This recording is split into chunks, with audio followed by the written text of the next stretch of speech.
Primer movimiento. El mundo desde la universidad.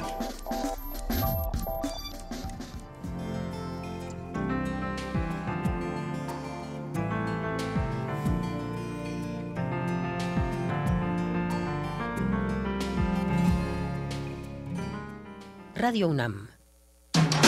Búscanos en redes sociales, en Facebook como Primer Movimiento UNAM y en Twitter como PMovimiento, o escríbenos un correo a primermovimientounam@gmail.com. Hagamos comunidad.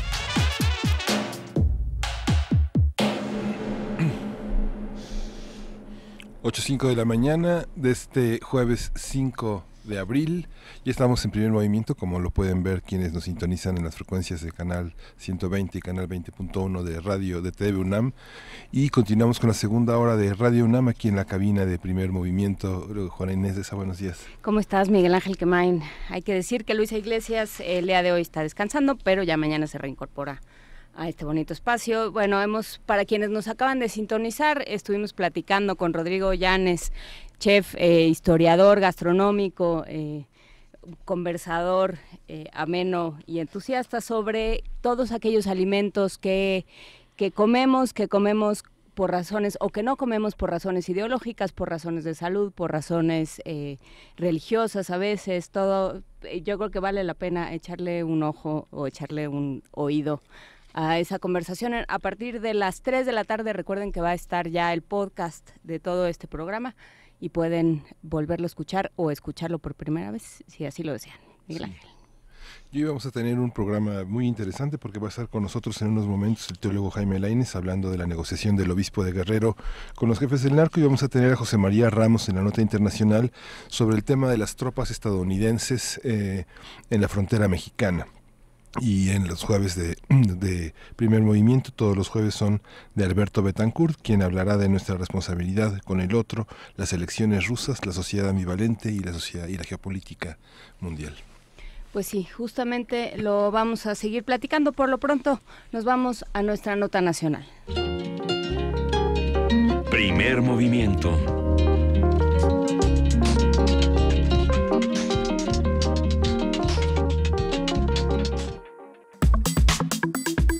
Nota nacional. Salvador Rangel Mendoza, obispo de la diócesis Chilpancingo-Chilapa, en Guerrero, se reunió el pasado viernes con el jefe de un grupo del crimen organizado.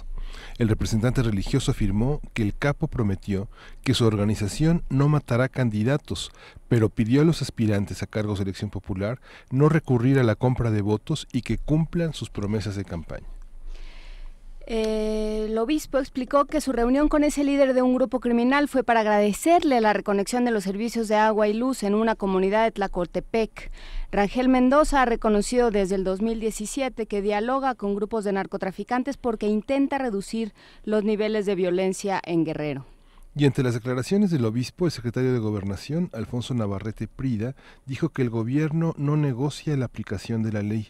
Por su parte, Marco Antonio Baños, consejero del Instituto Nacional Electoral, advirtió que la Iglesia Católica no debe participar en el proceso electoral, pues es ilegal que realice cualquier tipo de pacto con el crimen organizado.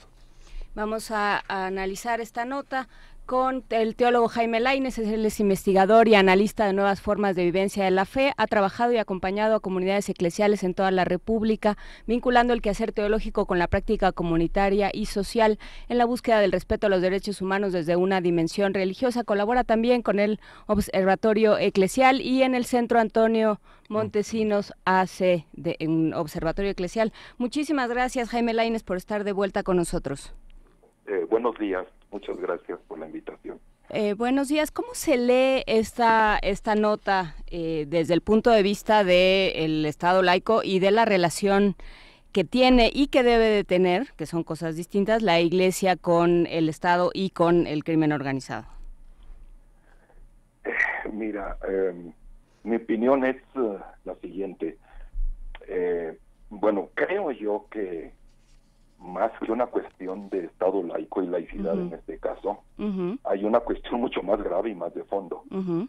Quiero decir que yo respeto y promuevo la laicidad del Estado, obviamente, en el sentido de que nosotras ciudadanas y gobierno, tenemos que decidir las cuestiones políticas de la polis en la plaza pública y conforme a las normas que nos rigen, las leyes de la Constitución, ¿no? Que primordialmente intenta promover y defender los derechos humanos integrales. Eso no creo que por mi parte no está a discusión. Este asunto me parece que es algo mucho más, no sé cómo decir, es más grave, ¿no? Mira, este evento, esta nota parece más salida de una novela de Gabriel García Márquez, ¿no? Del surrealismo, del realismo mágico. Y es que la realidad real, la realidad empírica, es que esa realidad ya superó el surrealismo. Como que un miembro de la iglesia, en este caso, dialogando con el capo para arreglar las cuestiones, ¿no?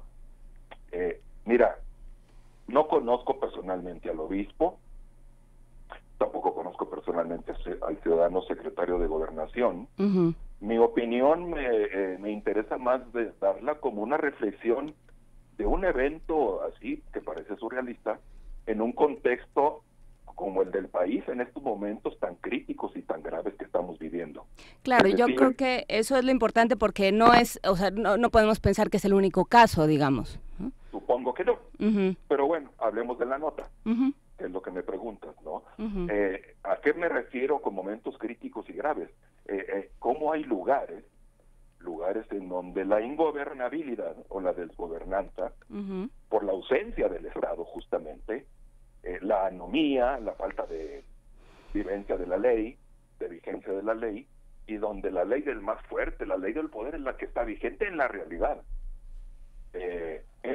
Situaciones en donde la ciudadanía tiene que suplir al Estado en tratar de simplemente de vivir. No sé si me explico.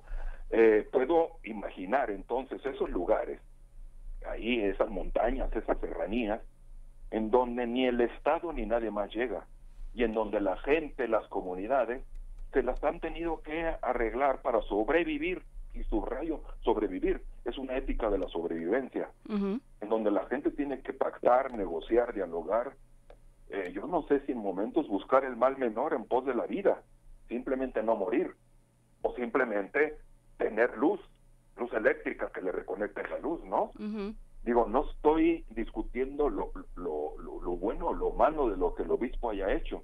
Estoy hablando de que me puedo imaginar una persona, quiero imaginarla preocupada por su gente y por su pueblo, que tiene que hacer cosas inimaginables y que no responden a la lógica impoluta o pura de las cosas, cuando lo más elemental, que es la gobernabilidad, no existe ahí, y no está la presencia del Estado justamente para cuidar, promover y defender los derechos mínimos integrales de las personas que están ahí. Entonces, no sé si me explico. Insisto, no conozco al obispo.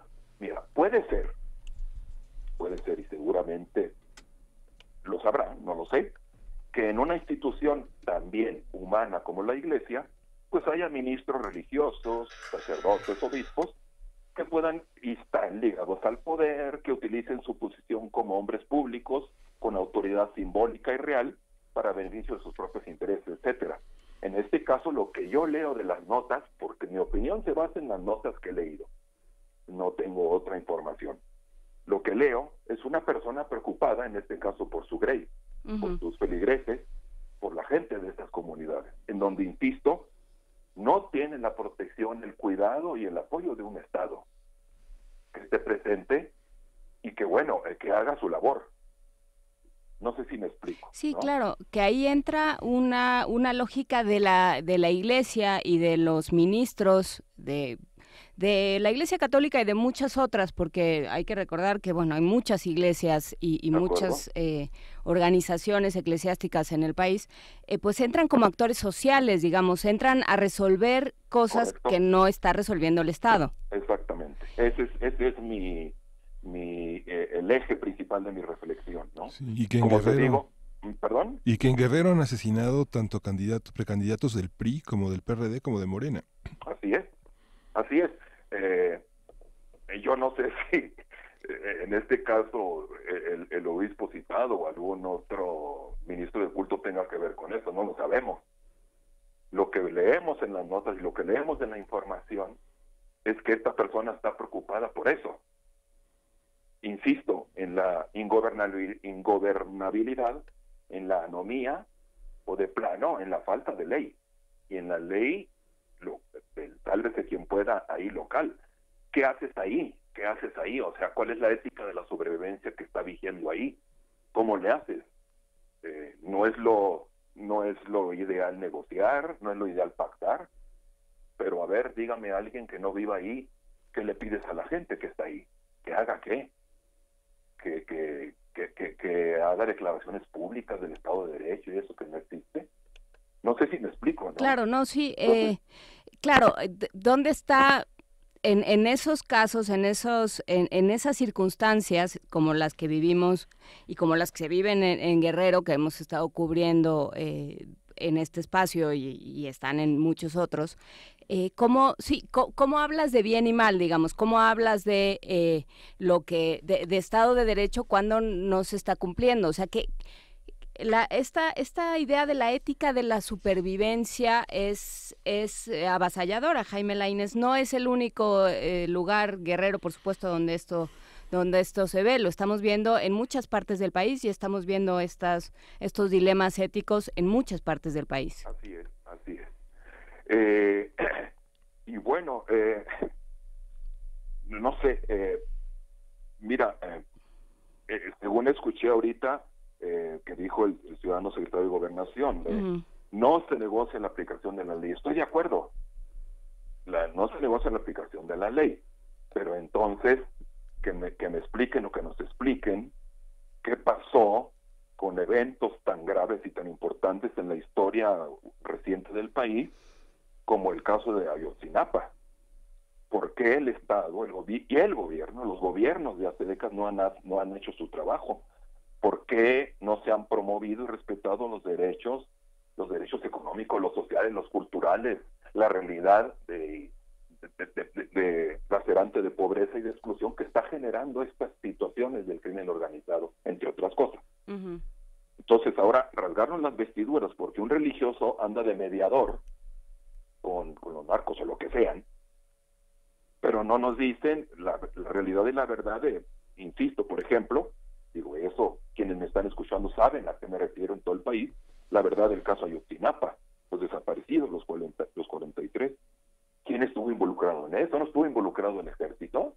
¿No estuvieron involucradas gentes del gobierno? Entiendo que eso fue gran parte de la molestia que ha generado en este caso en personas del gobierno, ¿no? Que el religioso haya dicho o denunciado que hay involucramiento de gente del Estado y del gobierno en estos casos, ¿no? Pues allá él, si lo dice y le piden que denuncie y que declare debidamente, ¿no? Ya él tendrá que someterse al proceso, ¿no?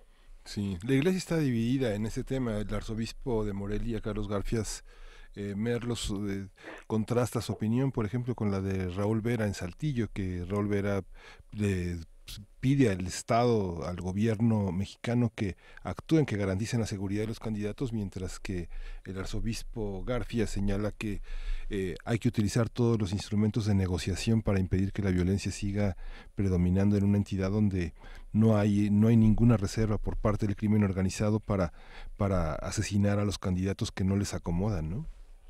Híjole, mira, yo estoy de acuerdo con lo que dice el obispo Vera, y es lo que yo estoy diciendo, que el Estado haga su trabajo, ¿no? Que las instituciones del Estado hagan su trabajo. Las negociaciones que dice el obispo de Morelia, pues es la resolución pragmática en lugares donde lo primero no se está haciendo.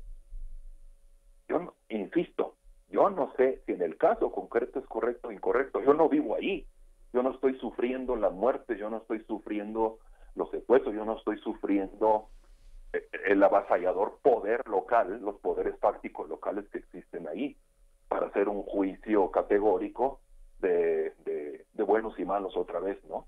No sé si me explico. Yo creo que ambas declaraciones parten de realidades que estamos viviendo. Sí. Yo estoy de acuerdo con Raúl Vera, y sí, insisto, que el Estado y el gobierno hagan su tarea, y por supuesto que estas elecciones se vivan en un nivel mínimo de seguridad, protegidas pues por las instituciones del Estado, ¿no? ¿Cuál es el lugar de la Iglesia como actor político? Porque la Iglesia, digamos, todos somos actores políticos, la Iglesia, todas las iglesias en los diferentes momentos de la humanidad lo han sido, en las diferentes comunidades en las que han intervenido. ¿Cuál va a ser, digamos, con miras a las elecciones y con miras a este país como está y con las enormes carencias que tiene, cuál es la obligación, digamos, de la Iglesia como actor social? Hablabas de mediación, Jaime Lainez, ¿qué más?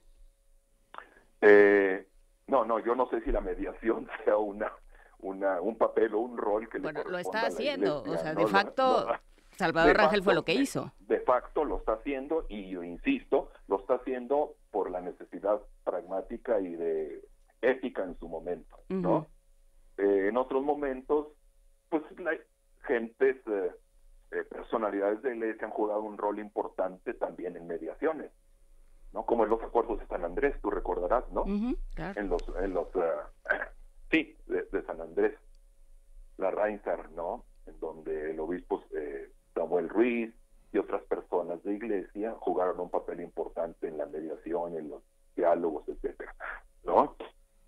Me parece que la Iglesia como actor social tiene un rol de acompañar a sus comunidades en tanto ciudadanos y ciudadanas para que, primero, por supuesto, que cumplan la ley. Segundo, que exijan el cumplimiento de la ley. Tercero, que exijan el trasfondo profundo que está detrás de las leyes, que es la vigencia, cumplimiento y promoción y defensa de los derechos humanos de las personas.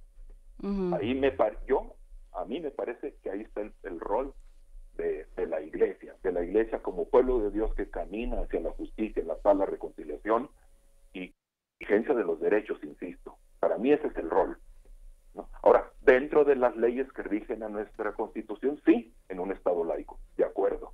Acompañar a la ciudadanía. Son los ciudadanos y ciudadanas que tienen que decidir su vida y su destino. La Iglesia que acompaña eso. Como un acompañante que no participa en las decisiones de los votantes y que no inclina la balanza hacia una parte. De acuerdo. Tu misión, como muchos que somos analistas, teóricos, académicos o gente de a pie, damos nuestra opinión y acompañamos a las personas, a las comunidades a reflexionar su voto, a reflexionar la calidad de su reflexión política, de su compromiso político, un actor social entre otros. Pero con un peso específico importante, digamos, no es lo mismo lo que puede decir una persona de a pie que lo que puede decir un ministro desde su púlpito o desde el lugar desde donde predique. De acuerdo, en esto estoy de acuerdo. Le corresponde ofrecer criterios éticos de ciudadanía política. Y cuando esto no se cumple, y cuando esto no se cumple, porque lo hemos visto en toda América Latina, hemos visto de los 60 para acá la incidencia y el protagonismo de diferentes actores de las diferentes iglesias. Bueno, se acaba de presentar un pastor protestante a las elecciones en Costa Rica. O sea, digamos, ¿qué pasa cuando la iglesia o los ministros, para no hablar de la iglesia en conjunto, cuando los ministros deciden que hay que ir más allá? Pues depende un poco de la cultura, del contexto histórico y social, en este caso de cada país. Aquí hablando en México en concreto, aquí no se puede presentar un ministro ni protestante, ni católico, ni musulmán, ni budista a ser candidato en su calidad de tal. No sé si me explico. Claro, sí, ¿no? sí. Digo, aquí hablamos de ciudadanos y ciudadanas. En el caso de México, lo que ya reiteradamente digo, no le corresponde a la Iglesia presentarse como un actor político partidista que incline la balanza hacia tal o cual dirección el voto de ninguna persona, ¿no?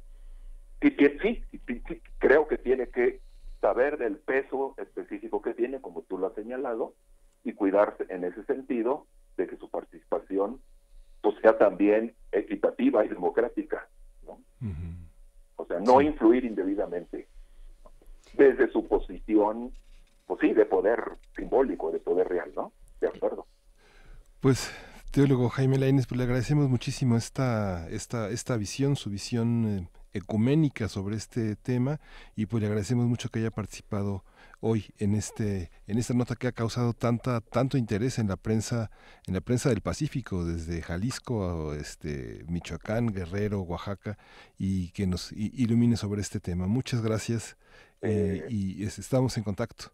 Gracias a usted. Me gustó mucho la calificación de reflexión ecuménica. Creo que a eso tenemos que avanzar. Pues, al ecumenismo de la justicia y los derechos humanos es lo que nos puede sacar de esta atolladero. Muchas gracias. Gracias. Gracias a ustedes. Muchísimas gracias. Vamos a música, Miguel Ángel. Vamos a música, vamos a oír de Luis Prima, You Rascal You. I'll be glad when you're dead, you rascal you. You rascal you. I'll be glad when you're in your grave, you dog. Dirty dog. When you're dead and in your grave, no more ravioli will you crave. I'll be glad when you're dead, you rascal you. You rascal you. I'll be glad when you're dead, you rascal you. You rascal you. I'll be glad when you're in your grave, you dog. Dirty dog. I invite you to my house for a meal. All my meatballs you try to steal. You're a dirty dog. You dirty dog. I will be glad when you're dead, you rascal you. You rascal you. I'll be glad when you're in your grave, you dog. Dirty dog. I'll be standing on a corner plastered when they bring your body by. You're a devil, yeah.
Primer movimiento.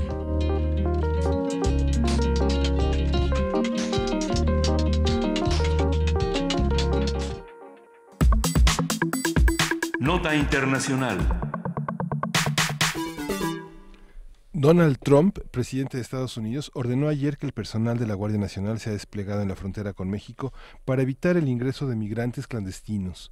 En los últimos días, el mandatario ha manifestado a través de su cuenta de Twitter sus deseos de militarizar la frontera con nuestro país ante la llegada de una caravana de migrantes centroamericanos y por la entrada de drogas. Durante un desayuno con líderes de Estonia, Letonia y Lituania, los cuales seguramente el tema les tenía muy preocupados, Trump dijo a la prensa: hasta que podamos tener un muro y seguridad fronteriza, vamos a vigilar nuestra frontera con nuestras Fuerzas Armadas.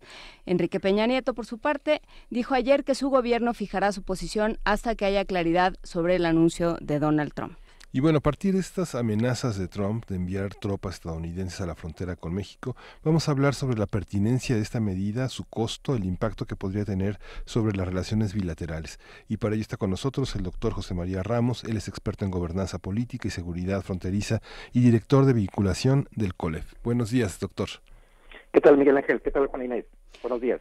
Buenos días, José María Ramos. Gracias por estar nuevamente con nosotros. Cuéntanos ¿cómo se ve esto desde la frontera y y en un contexto de pleito migratorio que traemos con Donald Trump y que hemos ido platicando en este espacio? Pues sin duda alguna se ve con cierta preocupación porque era una medida que no se había dado desde hace 8 años. Uh-huh. La última acción que se llevó a cabo fue fue en el 2010 con Barack Obama, antes en el 2006 y creo que como a principios del 2000 se había dado con George Bush. Uh-huh. Fueron acciones que se dieron en ese momento para atender problemas de la creciente violencia y sobre todo por el tema de la influencia, en este caso teniendo grupos delictivos. Ahora bien, aquí la situación es preocupante por algunos elementos que menciona el memorándum ejecutivo planteado ayer por el presidente Trump. Uno, un contexto de crisis en la frontera por el tema migratorio, por el tema narcotráfico.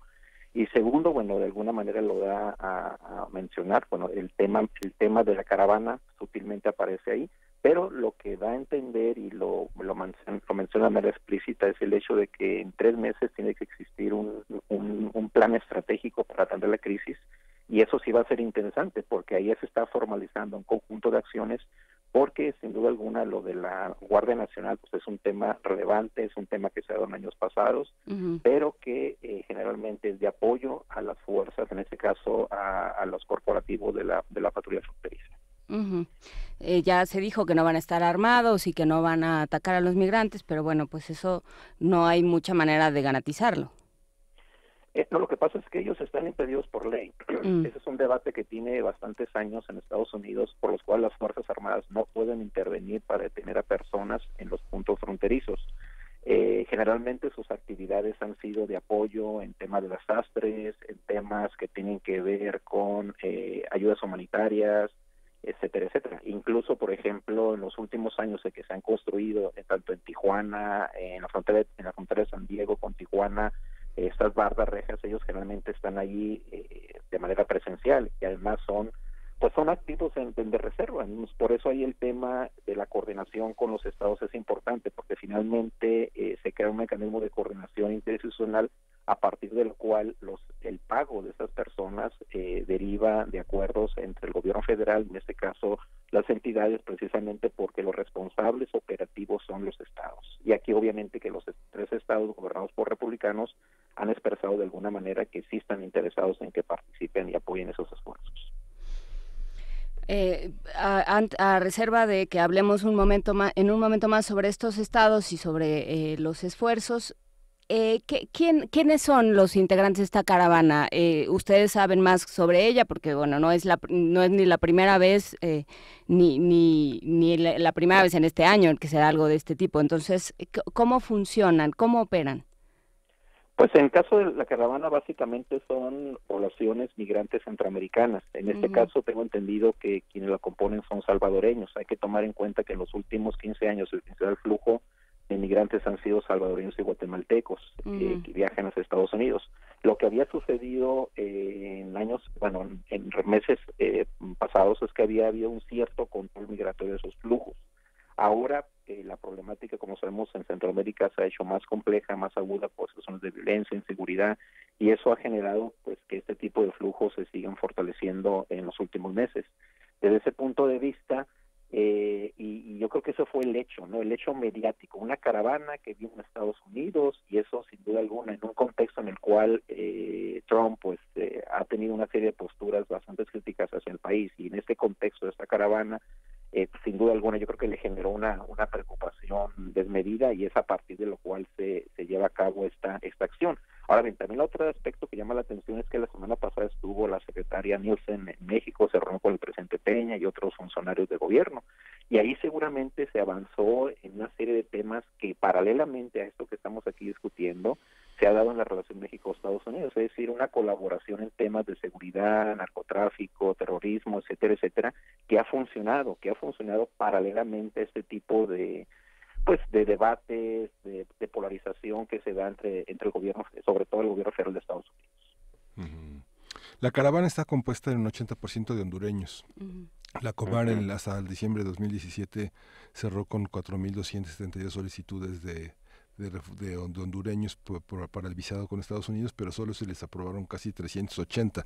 Esta parte también se junta con el temor de muchísimos salvadoreños que no han obtenido permisos para familiares y para amigos para acceder a los Estados Unidos por esta cuestión que justamente en este mes pone a los salvadoreños contra la pared, en el sentido de que se están revisando muchos de los casos de salvadoreños migrantes en ese país. Así es, Miguel Ángel. Y ese tema, pues sin duda alguna, es preocupante para esa comunidad y también para México, porque finalmente, en caso de que esas comunidades no puedan cruzar hacia Estados Unidos, que es lo más probable que se pueda dar, tanto de manera irregular como legal, pues son poblaciones que se van a quedar en esta frontera, entonces, o en el territorio nacional. De ahí la importancia un poco de rescatar lo que México en su momento planteó en el programa especial de migratoria, es decir, un concepto de corresponsabilidad regional con los gobiernos de Centroamérica y de cierta manera con Estados Unidos, porque aquí la situación es que la problemática va a seguir estando muy compleja, sobre todo por este contexto de inseguridad que se ha dado en Centroamérica, de violencia, etcétera, etcétera, y obviamente por parte de las medidas implementadas por la administración Trump. Que esto yo creo que vale la pena que detenernos un poco en esta discusión, José María Ramos, sobre la obligación, digamos, nos pusimos de acuerdo como sociedad y decidimos que si alguien se sentía amenazado, se sentía poco seguro, se sentía perseguido en su país, los demás países le tendrían que estaban obligados a darle la posibilidad de pensar un asilo. O sea, lo comentaba hoy en la mañana alguien al respecto de este tema. O sea, cuando las personas, estos hondureños o guatemaltecos o salvadoreños, porque hoy son guatemaltecos, pero hoy son hondureños, pero serán mexicanos y salvadoreños y guatemaltecos en otro momento, cuando estas personas se presentan en la frontera y dicen, tengo miedo por mi vida y quiero asilo, pues el país al cual llegan tiene la obligación o tendría que tenerla según lo que hemos acordado como países, y creo que esto tiene que ver con esto que mencionabas de la corresponsabilidad regional, de analizar el caso y de contemplar darle un asilo. No es una dádiva como lo está presentando Donald Trump, no es una muestra de debilidad que provoca que te aproveches de mí y entres en mi país, que es mío y que no debe aceptar a nadie más. Digamos, ¿cómo estamos entendiendo la frontera y la obligación de los países con los migrantes? Y hablo de Estados Unidos y, por supuesto, de México.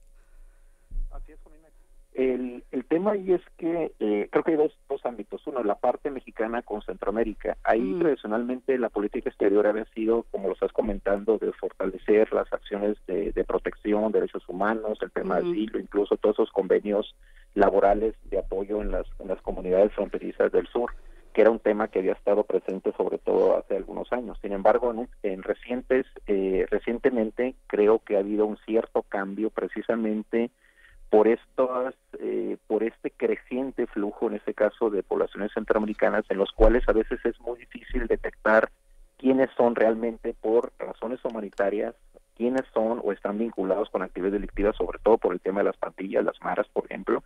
Entonces aquí el reto es cómo conciliar un concepto de protección efectiva de derechos humanos, pero también que tenga que ver el otro, que es la preocupación del Estado. es cómo trato de salvaguardar que en esos flujos de comunidades no se puedan incluir o influir personas vinculadas con actividades delictivas. Entonces, yo creo que ese es un tema que ha estado presente en el debate, por ejemplo, de las acciones del Instituto Nacional de Migración, las acciones, por ejemplo, por el Consejo Nacional de Población y obviamente los organismos de derechos humanos. Ese es el caso de México en Centroamérica. Ahora bien, el caso con Estados Unidos, aquí el tema es un poco más complicado porque generalmente las percepciones o estereotipos es que estas poblaciones están vinculadas con actividades delictivas, tienen que quedarse en el país, vienen a quitar el empleo, es decir, se generan más en esta administración todo ese tipo de temas, por lo cual se agudiza en este caso el rechazo a los posibles ingresos legales a Estados Unidos, y lo vimos un poco con las comunidades haitianas. La mayor parte de los comunidades que llegaron a Tijuana, la mayoría fueron rechazados, en parte por cuestiones legales, pero también obviamente por estos factores de tipo discriminatorio hacia esas comunidades.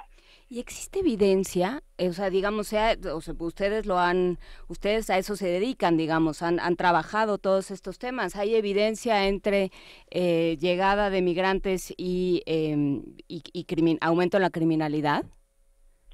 No, evidentemente esa relación. Digo, porque percepción, pues para la percepción, sí, claro. Fox News, ¿no?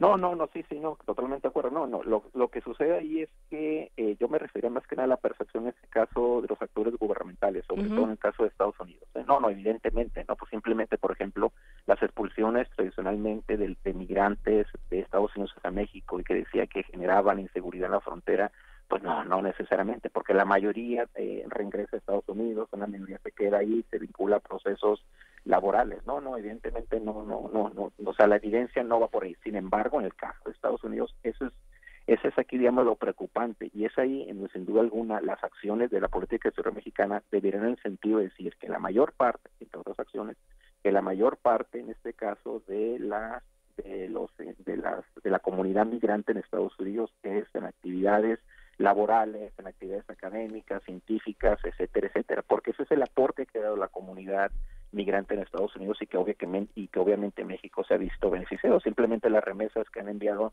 nuestros migrantes, tanto regulares como irregulares, son las más altas en la historia reciente de la relación México-Estados Unidos. Por supuesto, y la riqueza que generan en Estados Unidos, lo que han permitido en términos de industria, de desarrollo, de comercio, también cuenta mucho, ¿no?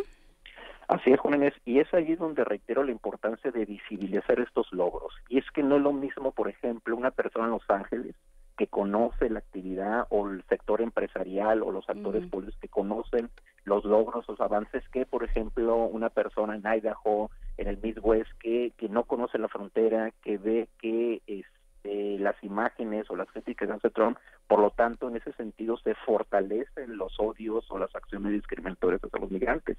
Entonces, Estados Unidos es muy heterogéneo desde el punto de vista social, político, institucional, que hay la importancia que esos aspectos que estamos aquí comentando se logren visibilizar. Hay que recordar que cuando surgen esas primeras acciones por parte de Trump, se dio la tarea a los 50 consulados de fortalecer, en ese caso, la visibilidad de las tareas. Creo que sería relevante fortalecer ese tipo de tareas, tanto desde el punto de vista legal, pero también visible. Y sobre todo porque, lo hemos comentado otras veces, la vecindad y la problemática con Estados Unidos se va a seguir agudizando. Y es ahí donde necesitamos realmente políticas efectivas y sobre todo vincularlos con las distintas comunidades en Estados Unidos que están a favor de los intereses mexicanos. ¿Cuál ha sido la respuesta de Estados Unidos? Digamos, nos reenvían un tuit de Morgan Freeman pidiéndonos perdón, pero bueno, Morgan Freeman es una persona. ¿Cuál ha sido la respuesta de congresistas, de las cámaras, de, por supuesto, estos personajes de las comunidades que tienen otros intereses y otra visión del problema? Pues mira, un ejemplo concreto, y creo que se ha dejado un poco de lado, es que, y de alguna manera nosotros lo estuvimos visibilizando que nos iba a dar, simplemente es que no se dio el recurso que esperaba el presidente de Estados Unidos acerca del muro. Él pedía cerca de 25 millones de dólares para la construcción del muro. No se dieron. ¿Y por qué no se dieron? Porque precisamente incluso al interior de la propia banda republicana estaban en contra. Uno, por el excesivo gasto. Dos, porque no era la mejor opción. Tres, porque Estados Unidos tiene otro tipo de prioridades. Entonces, desde mi punto de vista, ese hecho refleja, sí, que más allá de que las disputas políticas entre los propios actores demócratas y republicanos en el tema del muro y en general sobre la seguridad fronteriza, eso refleja que hay otra visión. Y es ahí en donde las reuniones interparlamentarias entre México y Estados Unidos deberían abonar en ese tipo de esfuerzos. Eso es lo interesante y complejo de esta diversidad política y social, esa democracia. Por ejemplo, lo hemos visto, varias de las acciones contra Dirmers, a favor de los niños, perdón, fueron en parte planteadas por cortes federales que se estaban criticando o poniendo algunas medidas ejecutivas planteadas, en este caso, por el propio presidente. Entonces, estos actores, desde mi punto de vista, reflejan esa diversidad, y creo que en un momento, desde el punto de vista de la política interna, son actores, son aliados que México tiene que recurrir, pero lo recurres en función de que visibilice las ventajas, visibilice simplemente algo que se deja de lado en este debate, que por ejemplo, y lo hemos comentado de cierta manera otras veces, cerca del 20%, 30% de la mano de obra de Estados Unidos en la frontera sur de ese país vive en las ciudades fronterizas mexicanas. Y adicionalmente tenemos una población de cerca del 70 o el 80% que habitualmente va de compras hacia Estados Unidos. ¿Y esto qué genera? Genera que los estados gobernados por republicanos se vean favorecidos por este tipo de dinámicas. Entonces, este tipo de logros creo que es importante visibilizarlos y trabajarlos con los actores locales y regionales. En este caso, los estados, incluso republicanos, son importantes en esta agenda, porque a ellos también les beneficia el tema de comercial. De ahí la importancia, igual que también hemos comentado otras veces, que en lo personal yo veo muy difícil que el tratado se vaya a reducir, precisamente porque ha beneficiado dinámicas comerciales, turísticas, financieras entre ambos países, y que los beneficiados principales son dos grandes estados, California y Texas. Ujú. Es curioso porque esta caravana está integrada por muchos salvadoreños y hondureños que salieron en diciembre y enero de Estados Unidos porque estaban con sus visas vencidas, porque no se les había dado respuesta, y que ahora con recursos de sus familiares regresan en esta caravana tratando de entrar y de acogerse a reencontrarse con sus familias. Pero al inicio de la conversación mencionaba 3 estados, José María. ¿Cuáles son esos estados y cuál es la particularidad de esos 3 estados en su relación con la frontera y la interacción con México? Muchos hay negocios de mexicanos, de centroamericanos en la frontera. Hay una participación muy intensa, incluso niños que van a estudiar a colegios americanos y regresan a sus propios hogares del otro lado. Es el caso de Nogales, de Nuevo Laredo, de Ciudad Juárez. Así es, Miguel Ángel, son básicamente los estados de Arizona, Texas y Nuevo México, y sobre todo Arizona y Texas por la cercanía que se tiene. Esos estados pues tienen una importancia fundamental, porque lo he comentado ahorita, cerca del 20 o 30% de nuestra mano de obra que vive en ciudades fronterizas trabaja en Estados Unidos. Es decir, estamos hablando que aproximadamente son casi 1,5 millones de esas personas trabajan habitualmente en los estados de la frontera sur, además del tema turístico. Entonces, estos estados se han visto beneficiados de estas dinámicas comerciales y turísticas. Sin embargo, en ocasiones, y lo hemos visto el día de ayer o antier, el gobernador de Texas dijo: yo estoy dispuesto a colaborar con mis 100 activos que tengo de la Guardia Nacional. Entonces, ¿eso qué nos está reflejando? Bueno, refleja que son republicanos que en esa agenda en materia de seguridad fronteriza están a favor o apoyan, en este caso, las medidas planteadas por el gobierno federal.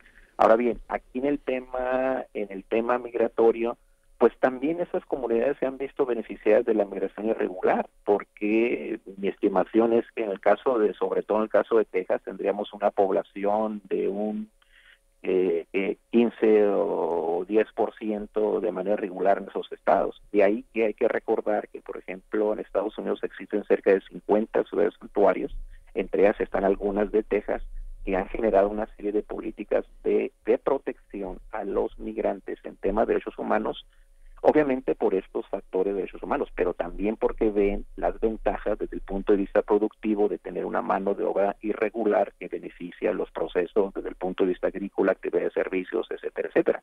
Entonces es una relación que yo diría que va a estar ahí, que hay que aprovecharla, pero también gestionarla de una manera muy eficaz y muy responsable para obtener los beneficios, pero también de reducir, en este caso, las acciones de opresión, de discriminación. Y eso, desde mi punto de vista, no se va a reducir con discursos ni ni declaraciones. Se va a reducir en la medida que fortalezcamos de manera fiscal, uno, el conocimiento del sistema jurídico de Estados Unidos, dos, la importancia que da el derecho migratorio de Estados Unidos, es decir, qué alternativas tienen los migrantes para obtener realmente ciudadanías, mejor protección, procesos de inmigración, etcétera, etcétera. Entonces, ese es un tema que se tiene que fortalecer en la academia, pero también en las universidades, porque finalmente lo estamos viendo. Quienes están haciendo de alguna manera ese tipo de tareas de manera privada son personas que no tienen la formación y que en muchos casos engañan a nuestros migrantes. Ese es un tema que debe ser una, entre otras de las prioridades, para defender de manera concreta y sobre todo desde el punto de vista legal a nuestros migrantes en Estados Unidos. ¿Y qué pasa con la respuesta de México? Porque creo que, o sea, en este sentido, pues hasta cierto punto entiendo que el presidente Peña Nieto diga, bueno, pues vamos viendo, porque claro, tweets de Trump hay cada minuto, entonces bueno, pues vamos viendo qué sucede, pero digamos, pensando en el largo plazo, pensando en nuestro proceso electoral y en lo que se supone que tendrían que estar presentando como alternativas los candidatos, quienes quieran encabezar un gobierno, en tiempos de Trump en México, ¿qué tendrían que estar pensando? Pues mencioné dos temas. Uno, las respuestas gubernamentales. Por una parte, creo que hay una contradicción, y lo comentaba al inicio de esta charla. La semana pasada estuvo la secretaria Nielsen. Sí. Entonces, ahí se abordaron una serie de temas que estoy seguro que fueron con el tema de fortalecer la cooperación. Entonces sucede esto, y eso dices que yo creo que los mismos actores gubernamentales mexicanos dijeron, bueno, ¿qué está pasando? ¿No? Pero está pasando porque finalmente es la forma muy particular de Trump de cómo aborda en este caso la relación con México. Entonces, ese tema de la contradicción se tiene que gestionar. ¿Y cómo la gestiones? Por una parte, obviamente, y creo que es parte de lo que hizo ayer el canciller, habla a la secretaria y dice, ¿qué es lo que está sucediendo? Entonces ella le da una respuesta en el sentido de que no van a aportar armas, son solamente de apoyo a las actividades de fuerzas aduaneras y de patrulla fronteriza, etcétera, etcétera. Entonces, aquí el tema es que ese tipo de acciones, como lo estamos comentando, van a seguir y van a estar. Entonces, en un contexto en donde la polarización se va a seguir agudizando porque no va a tener, yo lo veo muy difícil que vaya a obtener el financiamiento del muro, que esa es parte también un poco de esta presión que está generando esta acción de la Guardia Nacional. En ese sentido, bueno, ¿cuáles son los dilemas o retos que deben plantearse, uno por parte del Estado mexicano y después en ese caso por parte de los candidatos? En el caso del Estado mexicano, yo insistiré en el tema de fortalecer esta visibilidad de los logros mexicanos, ¿sí?, a través de esa diversidad de actores. El otro tema tiene que ver con el hecho de que paralelamente a esta tensión que existe en ese tema, hay una diversidad de redes de colaboración, insisto, desde el punto de vista comercial, turístico, y que son redes que están a favor de México. Entonces, si no se utilizan ese tipo de redes, pues esta polarización se va a seguir dando. Y de mi punto de vista, yo reitero que esos tres estados que son de gobierno republicano, en la mayor parte de los casos están a favor de esta dinámica, ¿no? Y entonces aquí la dinámica es cómo gestiono ese tema de seguridad que me genera esas tensiones, pero también la diversidad de aspectos con lo cual se está beneficiando. En el caso de los candidatos, hay que recordar que el 20 de mayo tengo entendido que va a ser el segundo debate. Aquí va a ser muy importante, en mi punto de vista, que se defienda, y creo que tú lo decías de manera muy atinada, Juana Inés, cuál va a ser el manejo, cuál va a ser la tendencia presente y futura de la relación con Estados Unidos. Creo que hay una serie de premisas básicas. La primera de ellas es que va a ser inevitable esta relación y va a ser inevitable las tensiones. Entonces, se tendría que plantear un modelo de gestión en el cual se tiene la capacidad de tratar de reducir ese tipo de tensiones, favoreciendo en este caso las alternativas viables de cooperación. Y esas alternativas, pues las tenemos de manera muy importante. Un tema relevante es los avances en cruces fronterizos. Mucha gente desconoce, por ejemplo, el caso de Tijuana-San Diego, que paralelamente a esta disputa que se está dando entre a nivel del presidente de Estados Unidos, se están construyendo más espacios de cruce comercial de personas. ¿Por qué?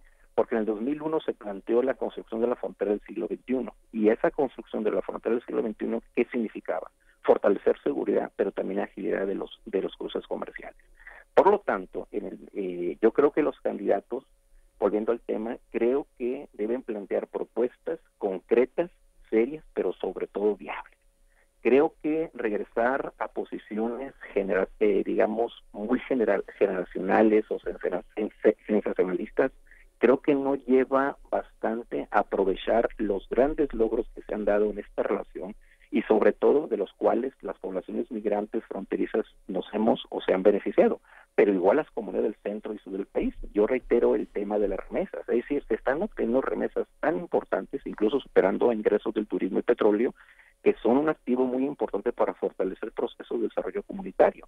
Por lo tanto, esta realidad creo que debe estar presente por parte de los candidatos, pero también, obviamente, propuestas serias, porque lo más fácil podría decir, no, vamos a declarar la guerra a Estados Unidos, lo cual, obviamente, no, así como fácil, no es deseable ni posible. Sin embargo, yo creo que el reto es cómo se plantean alternativas viables de gestionar esta frontera con la diversidad de actores empresariales, comerciales, académicos, organización de la sociedad civil, en los cuales obviamente existen ese tipo de espacios y de fortalecimiento de red. Casi se podría utilizar el encono y la animadversión en contra de Trump para construir otro tipo de relaciones y para desandar muchos caminos o replantear muchos caminos y muchas relaciones con Estados Unidos. ¿No sería una mala propuesta, José María Ramos? Así es, Jorines, creo que puede ir en ese sentido, pero yo reiteraría el tema de la responsabilidad, en este caso de responsabilidad y firmeza de las propuestas que se hagan y obviamente que se lleven a cabo en función de lo que se ha avanzado. O sea, el Tratado de Libre Comercio sin duda alguna ha generado algunas o varias alternativas de inversión, de empleo. Ahí los retos que se tienen es cómo se fortalece el crecimiento de las poblaciones desde el punto de vista social y sobre todo disminución de las desigualdades sociales. Ese es un tema importante. Incluso, por ejemplo, hay un tema que ninguno de los candidatos ha abordado y que me parece relevante. Estados Unidos y Canadá están diciendo, ¿por qué México no incrementa los salarios de las poblaciones laborales en México? Y en lo particular ahí lo que se ha planteado es que se ha dado una respuesta de una manera muy tradicional. Se dice, bueno, es que va a ser inflacionario, etcétera, etcétera. Pero nadie hasta ahorita ha planteado o nadie le ha tomado la palabra a esos países diciendo, perfecto, los incrementamos, pero ¿cuál es el compromiso de ustedes con una agenda en materia de competitividad, pero también de beneficio a estas comunidades laborales? Entonces, yo creo que aquí ese es un tema relevante porque el debate de los bajos salarios y la implicación que esto tiene para la atracción de inversiones extranjeras, por esta razón, es un tema que va a estar presente y que ha estado presente en la relación México-Estados Unidos y que va a estar presente siempre en este debate crítico que van a tener los países. De esa perspectiva y sobre todo tomando en cuenta las visiones que tiene Canadá en la materia de protección de los derechos laborales, el tema de derechos ambientales, etcétera, etcétera, son aspectos que tienen que ver con propuestas serias y que son viables. Entonces, creo que este tema es uno entre otros. El otro tema relevante es cómo, por ejemplo, contradictoriamente, la vulnerabilidad del terrorismo en nuestra frontera se ha reducido por la cooperación que ha existido entre México y los Estados Unidos. Ese es un tema que debe estar presente, que debe seguir, porque nos beneficia a ambas regiones. Desde esa perspectiva, yo reitero la importancia de propuestas serias, responsables, pero que sean viables y que, sobre todo, que atiendan los logros y avances que se han dado entre ambas comunidades y que muchos de estos logros seguramente son desconocidos por el propio presidente Trump. Pues muchísimas gracias, doctor José María Ramos, experto en gobernanza política y seguridad fronteriza y director de vinculación del Colegio de la Frontera Norte. Muchísimas gracias, José María, por platicar de nuevo con nosotros. Les envío un abrazo, Juana y Miguel Ángel desde Tijuana. Igualmente, uno de regreso. Hasta luego. Pues vamos con música, vamos a escuchar de Cold Grass, Juan Clowns for Carlos.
Primer movimiento. Hacemos comunidad.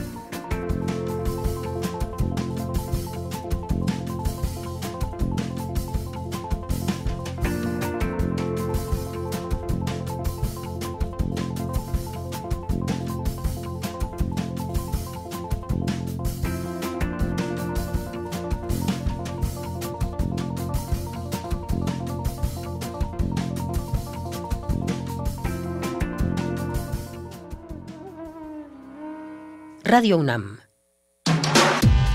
Primer movimiento. Podcast y transmisión en directo en www.radio.unam.mx.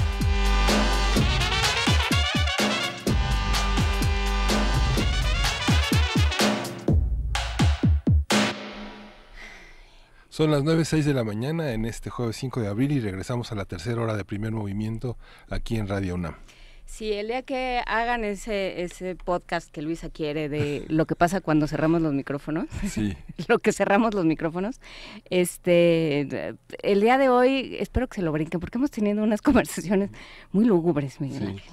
Entre la función del clero, con el que nos quedamos durante la hora pasada, mientras después de nuestra nota nacional de la plática con Jaime Laínez, bueno, como de pronto el ministro de culto, el pastor, el sacerdote, quien sea, termina convirtiéndose en alguien mucho más presente, mucho más cercano que el policía, que desde luego el secretario de Gobernación, ¿no? Sí. O sea, realmente es alguien a quien conoces, ¿no? Que es un poco la función que tendrían que cumplir las policías, que nos han dicho constantemente que por eso tenemos, entre otras muchísimas cosas, tantos problemas de inseguridad, porque el policía quién sabe quién es. Sí, el sentido de lo humano y de lo personal en muchas ocasiones está dado por las iglesias múltiples que están cerca de la gente en este país, mucho más cerca que muchas autoridades.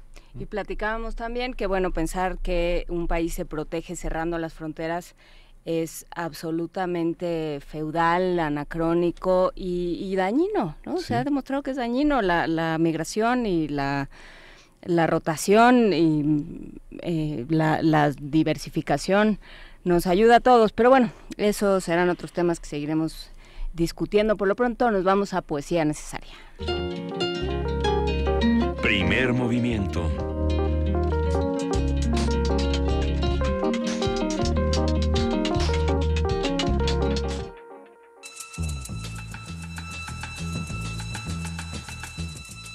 Es hora de Poesía Necesaria.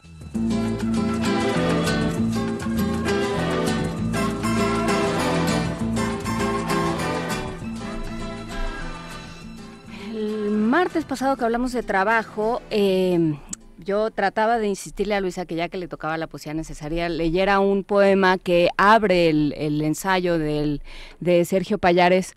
Es un poema de Bertolt Brecht, es un obrero el que habla, y Luisa no me hizo caso, porque es muy raro, pero Luisa no me hizo caso. Tomó otras decisiones, como sucede en este espacio de Poesía Necesaria, y entonces yo quise recuperar a Bertolt Brecht, pero lo recuperé con otro poema que es A los hombres futuros. Ustedes, que surgirán del marasmo en el que nosotros nos hemos hundido, cuando hablen de nuestras debilidades, piensen también en los tiempos sombríos de los que ustedes han escapado. Cambiábamos de país como de zapatos, a través de las guerras de clases, y nos desesperábamos donde solo había injusticia y nadie se alzaba contra ella. Y sin embargo, sabíamos que también el odio contra la bajeza desfigura la cara. También la ira contra la injusticia pone ronca la voz. Desgraciadamente, nosotros, que queríamos preparar el camino para la amabilidad, no pudimos ser amables. Pero ustedes, cuando lleguen los tiempos en que el hombre sea amigo del hombre, piensen en nosotros con indulgencia. Und der Haifisch, der hat Zähne und die trägt er im Gesicht. Con Hildegard Neff, Mackie Messer, con letra de Bertolt Brecht, después fue Mac the Knife y ya en un momento muy raro, Pedro Navajas. Sieht man nicht an einem schönen blauen Sonntag liegt ein toter Mann am Strand und ein Mensch geht um die Ecke, den man Messer nennt. Und Schmuelmeier bleibt verschwunden und so mancher reicher Mann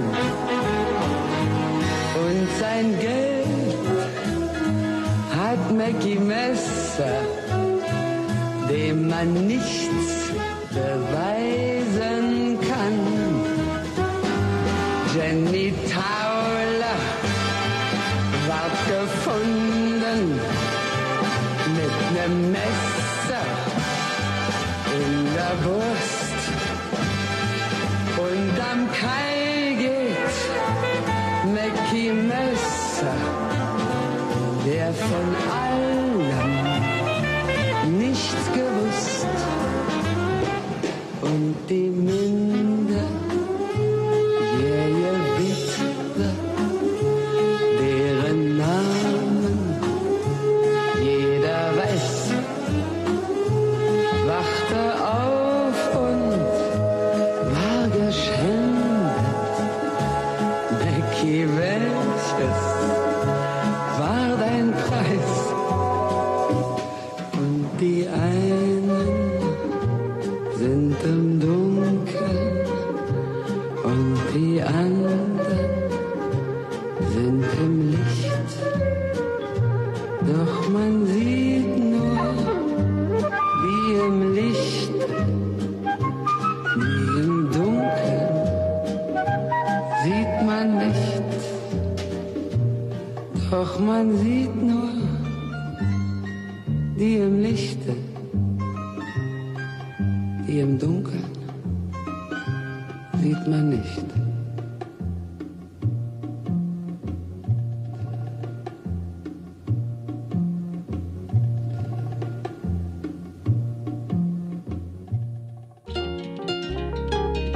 Primer movimiento.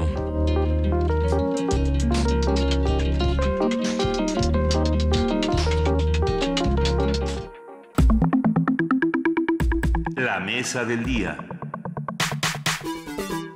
Está con nosotros Alberto Betancourt, como ya lo habíamos anunciado desde el principio del programa en Radio UNAM, ahora en TV UNAM. Tenemos a esta visión post-Tupac, nuestra responsabilidad con el otro, las elecciones rusas, la sociedad ambivalente y la geopolítica mundial. Alberto, bienvenido, ¿cómo estás? Hola Miguel Ángel, muy buenos días. Juan Inés, ¿cómo están? Muy bien, muchas gracias. Quisiera poder tener una intervención el día de hoy con una voz como la de un personaje de Chekhov, intimista, absorto ante el mundo, con muchas preguntas, y quisiera yo proponerles que habláramos de este preocupante contexto internacional en el que nos encontramos y particularmente de las tensas relaciones entre Estados Unidos y lo que se ha conformado como una gran nueva alianza contra Rusia, y por el otro lado, pues de esta reacción que está teniendo el gobierno ruso, el gobierno chino, habría que preguntarse si también el gobierno de la India.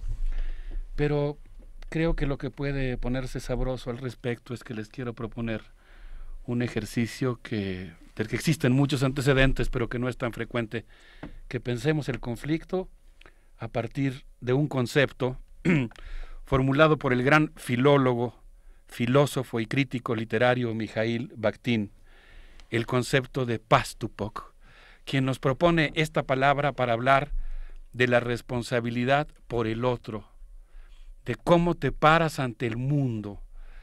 En su etimología, este concepto viene del ruso, Debo decir que en esta ocasión toda mi intervención ha sido preparada conjuntamente con el enviado especial de Primer Movimiento y Mundos Posibles en Moskva, Aldomir Aguirre, quien por cierto nos dijo que iba a haber toda una serie de investigadores, asiduos visitantes de la Biblioteca Lenin, que van a estar siguiendo el programa del día de hoy desde Moskva, y a los cuales desde luego les enviamos un afectuoso saludo, al igual que a todos los mexicanos que estudian o se encuentran por alguna razón en Rusia.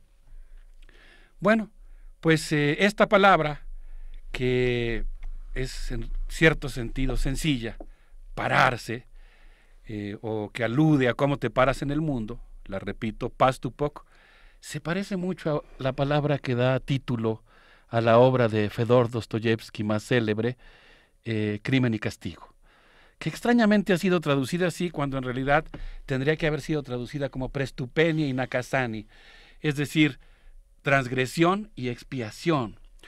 Pastupok indica cómo te paras y te colocas en el mundo, y está muy cerca de Prestupenia, porque Prestupenia significa que te estás parando más allá del límite.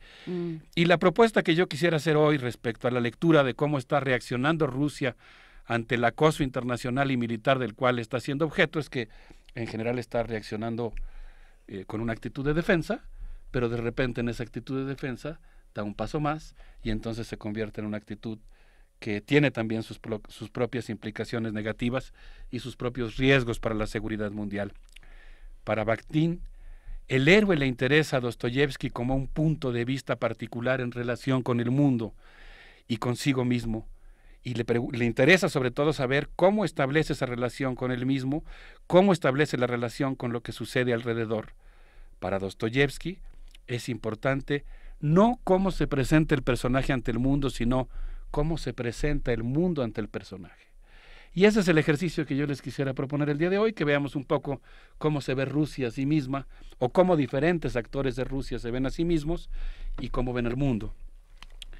Y quisiera comenzar hablando de cómo durante los tiempos de Mikhail Gorbachev, vamos a sumergirnos en la historia contemporánea de Rusia, en ese momento en el que se lanza la Glasnost y la Perestroika, se suscitó un intenso debate entre los partidarios de un socialismo democrático y los restauradores del capitalismo.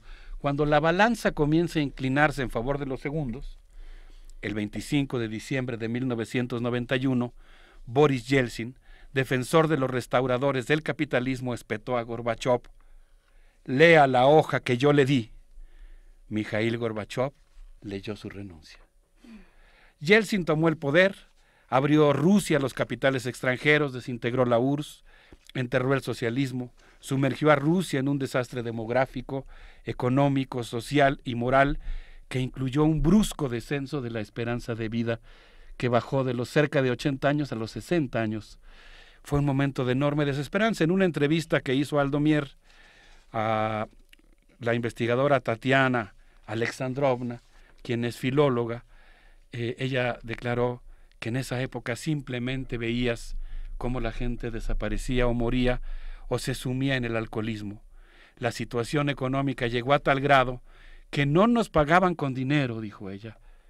A mí, por ejemplo, en mi trabajo me pagaban con jabones y después yo tenía que intercambiarlos por otros productos. Hay una gran cantidad de relatos de cómo en la Rusia que deja de ser socialista y abre sus puertas al capitalismo salvaje, fueron los propios trabajadores los que recuperaron empresas abandonadas y trataron de hacerlas trabajar a como diera lugar para mantener sus empleos. En ese contexto debemos recordar una fecha verdaderamente estrujante en la historia mundial, el día 4 de octubre de 1992, cuando Boris Yeltsin ordenó el bombardeo del Parlamento donde se encontraban sus opositores.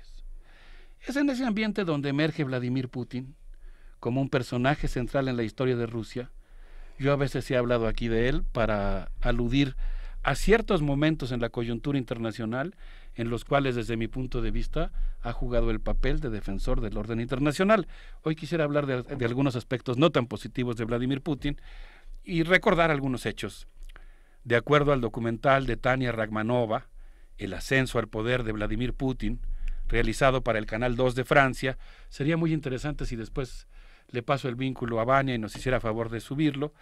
El entonces agente de la KGB en este documental muestra cómo se hizo íntimo de la familia Yeltsin gracias a su participación para hundir a Yuri Skuratov. Yuri Skuratov era en ese entonces el procurador general de justicia de Rusia en la época de Boris Yeltsin y recibió de manos de la procuradora de justicia de Suiza información de que durante las labores de restauración del Kremlin se estaban desviando recursos de una manera extraordinaria. Una perilla que costaba $1,000 se inflaba para que costara 20,000. Y esos recursos estaban siendo desviados, entre otras personas, para favorecer económicamente y de manera personal a la familia de Yeltsin. Cuando esta investigación entra en curso, imagínense ustedes lo que debe ser para un procurador recibir en su oficina el sobre en el cual le están diciendo que el presidente de su país está robándose el dinero que supuestamente debía de usarse para restaurar esos imponentes edificios del Kremlin. En ese contexto, el procurador fue llamado al Kremlin y se le pidió que dejara de hacer la investigación sobre la empresa Mavetex. ¿Y saben lo que pasó? Empezó a circular un video en el cual una persona muy parecida al procurador, o el procurador, no se sabe si es cierta, se encontraba con 2 mujeres en una habitación y, por supuesto, él que era casado, declaraba que adoraba a su esposa, no se dejó intimidar, continuó la investigación y entonces quien salió a decir que si había alguna duda de que el que estaba ahí era realmente el procurador fue Vladimir Putin. Y ahí entra él a la escena, digamos, ya tenía un alto cargo en la KGB, no sé si incluso ya era el director de la Oficina Federal de Seguridad, como se llamó después de la caída de la URSS, y ahí empieza a volverse una figura íntima de la familia Yeltsin. De tal manera que en ese contexto, pues Vladimir Putin fue ascendiendo, después encabezó la guerra de Chechenia y finalmente pues logra convertirse en el favorito de la élite que estaba cercana a Yeltsin, logra convertirse en el presidente de la Federación Rusa, convertirse en el hombre fuerte y encabezar un gobierno que logró un milagro realmente interesante, porque lo que logró hacer Vladimir Putin fue prácticamente la resurrección económica y geopolítica de Rusia. Es decir, logra sacarla del marasmo, la ocupación internacional, el brusco descenso del nivel de vida y la desmoralización en la que había caído Rusia. Y en ese contexto, bueno, pues él ocupa la presidencia durante cerca de 18 años y el pasado 1 de marzo, pues presentó su discurso ante la Asamblea. Lo hace en un contexto en el que Estados Unidos está acosando a Rusia de una manera verdaderamente brutal, probablemente como no lo habíamos visto ni siquiera durante la época de la Guerra Fría.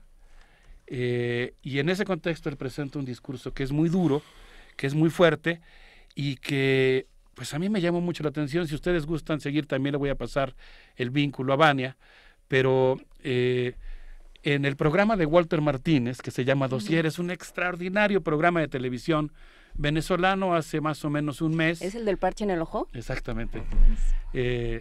Siempre tiene unas imágenes buenísimas, un análisis geopolítico fenomenal y además me gusta mucho cómo empieza su programa. Bienvenidos habitantes de nuestra única nave espacial que acaba de terminar una vuelta más sobre su propio eje. Bueno, en ese programa vienen las escenas de cómo Vladimir Putin presenta ante la Asamblea Federal un discurso que a mí me impresionó. Yo no había visto algo así, porque habla de cómo es que en un momento, cómo es que Rusia ha desarrollado una nueva flota de rompehielos nucleares, cómo es que ha desarrollado también un misil ultrasónico y específicamente de cómo ha desarrollado este misil intercontinental Sarmat, que es multiojivas y que tiene un alcance prácticamente ilimitado. Pero ¿saben qué fue lo que me impresionó? Que durante su discurso ante la Asamblea, yo veía los gestos de las personas que lo están escuchando cuando él dice pues, algo así como Rusia tiene con qué defenderse del acoso internacional y empieza a proyectar los videos de los misiles y los rostros de la gente se ven duros, Pues porque está hablando de la posibilidad de una confrontación militar con Estados Unidos. Y yo no sabría qué decir, pero lo que podría decir, porque digo, es ilógico ponerte a especular lo que está pensando la gente, pero aprietan las mandíbulas, se ríen de nervios, fruncen el ceño. Hay una gran tensión. Supongo que para algunos las noticias les cae fuerte, les parece hasta provocador el discurso. Supongo que algunos pues se asienten, como un poco lo busca el discurso oficial, diciendo sí, qué bueno, tenemos con qué defendernos, pero es muy impresionante porque realmente está haciendo una ostentación del arsenal nuclear ruso, que aunque yo creo que sí tiene básicamente un carácter defensivo, no deja de mostrar una nueva etapa, y eso lo critico y lo condeno, de la carrera armamentista nuclear, y incluso esbozar la posibilidad de que hoy Rusia sea la principal potencia nuclear del mundo, incluso por encima de los Estados Unidos. Debo decir que el misil Sarmat fue desarrollado básicamente como respuesta al sistema antibalístico que instaló Estados Unidos, el THAAD, y que pues es el que ha provocado esta desestabilización. Pero Miguel Ángel, tú me hiciste favor de leer cuando empezaba la intervención del día de hoy, la segunda parte de mi subtítulo, Elecciones rusas, sociedad ambivalente, y yo quiero hablar de la sociedad ambivalente porque creo que la sociedad rusa tiene las dos caras. Básicamente es una sociedad que ahora se siente acosada, que se siente hostilizada, que está sacando también este lado militar, y cosa que está siendo azuzada también por el discurso oficial, pero tiene un lado muy entrañable, pacífico, de las relaciones que han tenido los rusos de amistad, de cooperación con muchos pueblos del mundo. Y en su mismo discurso en la Asamblea, Vladimir Putin habló de cómo se está construyendo infraestructura carretera y ferroviaria y portuaria para convertir a Rusia en el gran eje que una dos continentes, Europa y Asia. Y yo me acordé de los trenes rusos, de la maravilla que son esos trenes, el ambiente que se gesta ahí. Pues es una cosa muy impresionante, ¿no? Realmente los trenes son parte fundamental de la convivencia en Europa en general y particularmente en Rusia. Y les quisiera proponer que escucháramos ahora un video que nos hizo favor de enviarnos Aldo Mieraguirre desde la Komsomolskaya Ploshad, la plaza de los Komsomoles, de los jóvenes comunistas, que es el nudo ferroviario que une a dos continentes, Europa y Asia. Y escuchen esta maravilla para ir viajar todos, por lo menos a través del radio, a la preciosa Moscú. Anochece y me encuentro en la plaza Komsomolskaya, mejor conocida como la plaza de las 3 estaciones ferroviarias. El ruido que se escucha a mi alrededor es el de la gente que llega y sale de Moscú todos los días. Si tuviéramos que escoger el lugar donde se encuentran todos los caminos de Rusia, pienso que sería justo aquí, en la Komsomolskaya Ploshad. El espacio está atravesado por una avenida que lleva el mismo nombre. De un lado se alza la Yaroslavsky Vokzal, con sus 2 torreones que apuntan hacia el cielo y un gran portón por el que entran y salen los pasajeros. Un poco más a la derecha, en un estilo de construcción más europeo, está la Leningradsky Vokzal. En pocas palabras, de este lado de la calle podríamos subirnos a un tren y llegar a Europa, a alguna ciudad en la parte occidental de Rusia, al Báltico en el norte, mientras que del otro lado de la calle, también como un palacio de otros tiempos, está la Kazansky Vokzal. Y es justo ahí, desde la Kazansky Vokzal, que salen los trenes a lugares tan inesperados como Samara, Ulan-Ude, un poco más arriba de Mongolia, trenes que incluso llegan hasta Pekín. Es decir, aquí en la Komsomolskaya Ploshad, sí, se encuentran los caminos de Rusia, pero no solo de Rusia, Asia y Europa, Oriente y Occidente confluyen aquí, en este lugar, al menos en lo que se refiere a los caminos ferroviarios. Fue por eso que este me pareció el lugar más adecuado para reflexionar sobre la complejidad de Rusia y sobre la complejidad de sus relaciones internacionales en el presente. Y no puedo evitar recordar las palabras de Natalia Narochnitskaya, presidente del Fondo de la Perspectiva Histórica. En un foro de discusión que se llevó a cabo en octubre del año pasado, comentó que Rusia es tan grande que simplemente es imposible comprenderla aislada de sus relaciones internacionales. Pero creo que la mejor idea de comprender todo esto que estamos comentando es que entrar aquí a la caja donde se venden los boletos de tren y ver un poco la tabla de los lugares a donde se puede llegar desde este lugar. El tren para llegar a Pekín en China tarda 126 horas en llegar a su destino. El tren para Ulan Bator tarda 97 horas, pero también hay trenes que van a Berlín, a Varsovia, a Niza, a París, a Praga, a Brest. Los trenes. ¿Qué les pareció esta calle en la que se juntan los trenes que viajan hacia Occidente, hacia el norte, y los que pues puede uno abordar para viajar hasta Pekín o a Ulan Bator, aunque pues tendrá uno que hacer un viaje de 5 días comiendo sándwiches en el vagón restaurante. ¿Perdón? Y bebiendo té. Y bebiendo té en un samovar. Pues le agradecemos mucho a Aldo por este envío especial para Primer Movimiento. Esa es Rusia, ¿no? Es un país inmenso, gigantesco.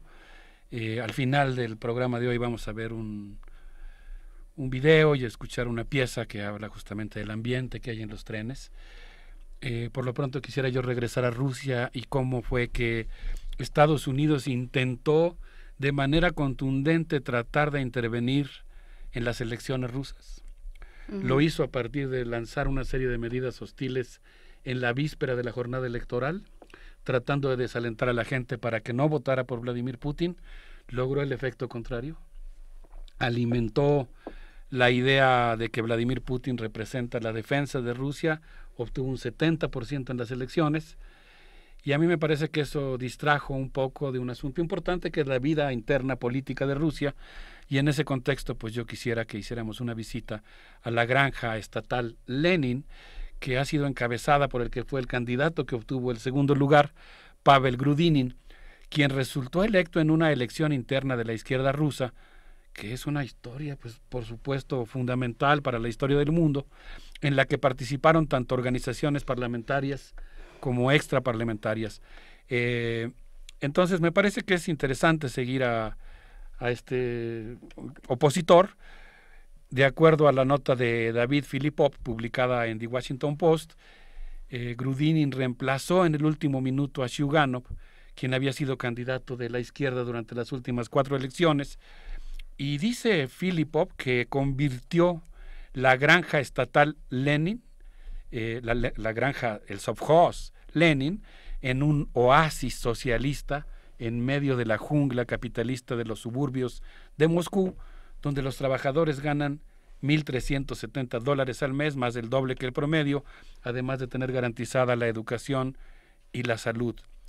De acuerdo a esta nota, el sistema político ruso incluye a los comunistas, pero también a los ultranacionalistas, y en ambos casos se trata de corrientes que critican a Putin, pero que ya que están en la Duma muy difícilmente se atreven a bloquear las iniciativas lanzadas por él. De tal manera que pues en realidad lo que tenemos es una especie de opositores, digamos, institucionales, que en cierto sentido son alentados por el sistema, aunque no se puede decir que no sean representativos o sintomáticos de corrientes que en realidad existen en la sociedad rusa. Y yo creo que es muy interesante que vayamos echándole un ojo y poniendo atención a lo que ocurre al interior de la sociedad rusa. Quisiera pues hacer alusión al hecho de que el 6 de septiembre de 2013 Rusia fue anfitrión de la cumbre del G20 en San Petersburgo, y en esa ocasión Rusia confrontó la política de David Cameron y de Barack Obama. Fue un momento muy interesante porque Obama y David Cameron habían intentado obtener en la ONU una autorización para bombardear Siria, y lo que ocurrió fue que en la cumbre del G20 se dio una discusión muy interesante. Yo tuve oportunidad de asistir a la conferencia de prensa que dio Vladimir Putin al cerrar la sesión, y él refirió que en la noche anterior habían estado reunidos los 20 jefes de Estado desde las 7 de la noche hasta la 1 de la mañana discutiendo las medidas que debían adoptarse respecto a Siria.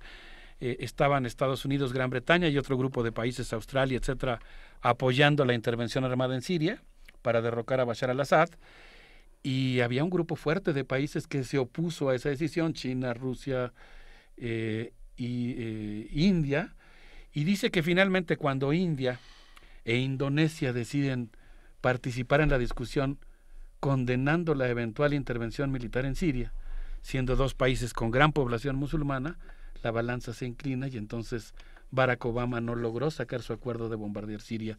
Yo creo que en ese momento realmente lo que hizo Vladimir Putin fue convertirse en un defensor de la legalidad internacional, que planteaba la idea de que no era posible realizar una intervención militar en Siria sin autorización del Consejo de Seguridad. Creo que eso, digamos, yo ahí pensaría que estamos en el plano de post-Tupok. Creo que cuando, por el contrario, lo que hace Vladimir Putin, como hizo el 1 de marzo, es lanzar un discurso con esa vehemencia, o cuando, pues como yo he declarado aquí, escuché personalmente decir a funcionarios rusos que están utilizando la vía militar para sentar a negociar a Estados Unidos, se entiende el contexto en el que lo están haciendo. Es el camino que siguieron en Ucrania, digamos, apoyo militar a las minorías rusas en Ucrania, apoyo directamente militar en Siria, y pues todo eso se está haciendo para abrir la mesa de negociación.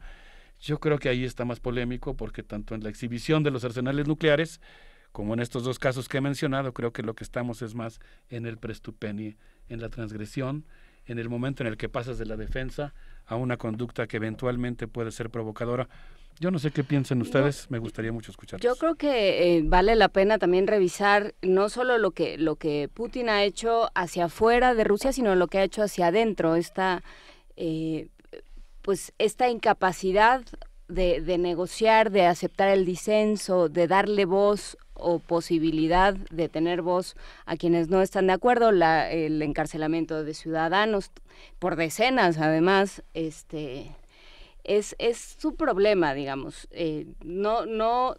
No pasas 18 años en el poder así nomás de gratis, digamos, ¿no? O sea, ha estado ahí, pero yo siento que Putin entra y sale de los pactos de gobierno occidental, por ponerle un adjetivo a falta de uno mejor, como él va queriendo, digamos. Cuando le conviene, participa del Concierto de Naciones, participa de estas formas de organización y de discusión internacional, y cuando no, dice la democracia no funciona en el mundo ruso, así es que a mí de derechos humanos y de posibilidad de disenso no me hablen, ¿no? Y ahí es cuando la cosa se complica. Tampoco yo creo que cabe una discusión maniqueísta de si Putin es bueno o malo, ¿no? O sea, eso pues es un tema que rebasa, pero sí hay pues señales de alarma claras, y sí también la idea de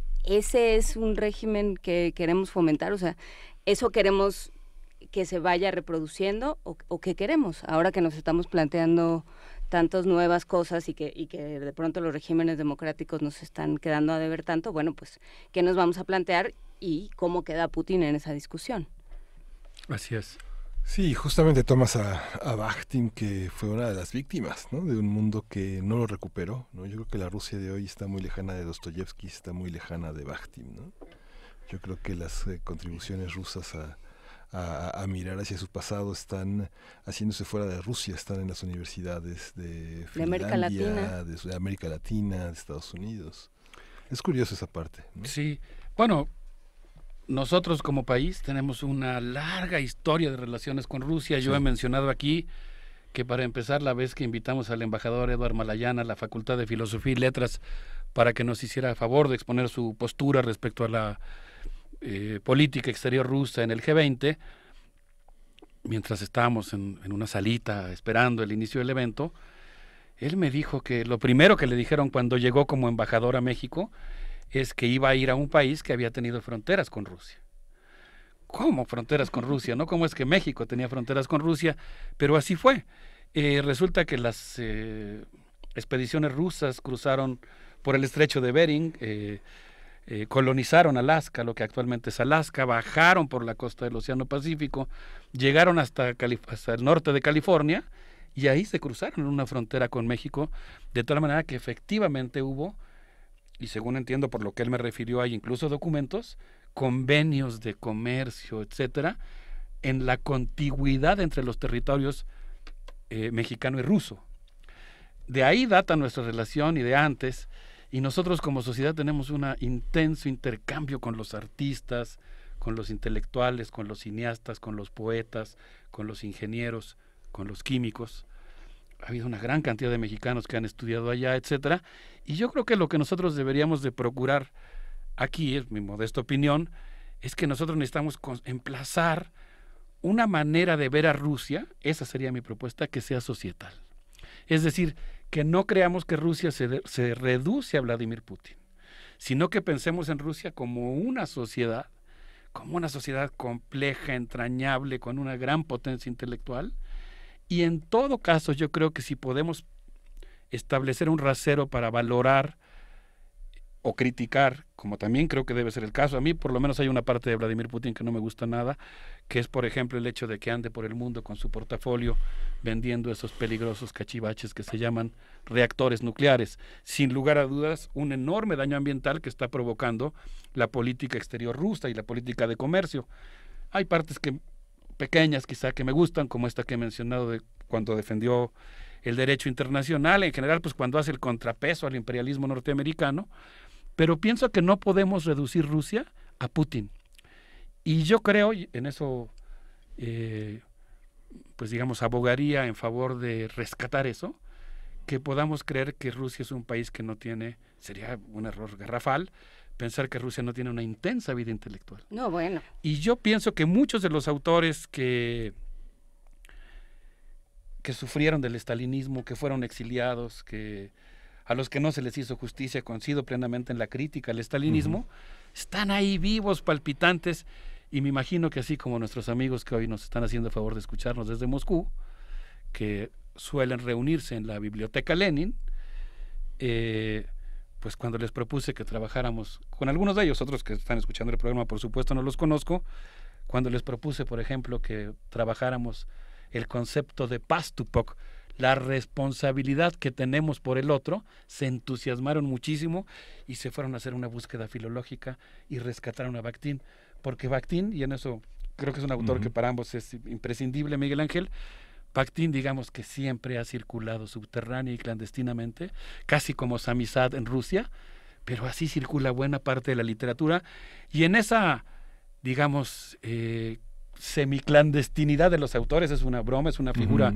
literaria porque no hay prohibición para leer a nadie, pero digamos en esa circulación no hecha desde el poder, sino hecha desde las tradiciones de lectura crítica que tiene el pueblo ruso, está vivo, es homenajeado, es honrado, es frecuentado, incluso cuando alguien invita a emitir una opinión para Radio Universidad y para TV UNAM, como ha sido el caso con Primer Movimiento. Yo pienso por eso que quizá nosotros podemos usar Pastupok no tanto para hablar de Putin, sino para hablar de nuestra propia responsabilidad. ¿Qué responsabilidad tenemos nosotros como sociedad civil internacional, pero también qué responsabilidad tenemos nosotros como personas para tratar de construir un mundo mejor? ¿Cómo vemos el mundo? ¿Cómo podemos transformarlo? Y en ese sentido, pues yo quisiera despedirme con otro concepto de Mikhail Bakhtin, que es Soviti Vitia. Soviti Vitia a mí me gusta mucho porque quiere decir ser juntos. Como todos sabemos, Bakhtin plantea la idea de que no hay un yo originario que después conoce al otro, sino que el yo surge justamente del contacto con el otro, cuando tu mamá se te acerca y te dice, ay, mijito, mira qué bonitas manitas tienes, y uno empieza a conformar su idea de uno mismo a partir de las palabras cariñosas o no que recibe del otro, y como en ese sentido siempre ser, pues es un ser con los demás, un ser tratado por los demás, un ser en cierto sentido construido por los demás o interactuando con los demás. Por eso él habla de un alma dialógica, y yo creo que esta idea del Soviti Vitia, de ser juntos, es una idea que nos permite pensar en un tipo de comunidad internacional nuevo, pacífico, posible, que no está nada fácil construir, pero que tenemos que anhelar y tenemos que defender, porque de otra manera, pues todos juntos vamos a estar en un problema.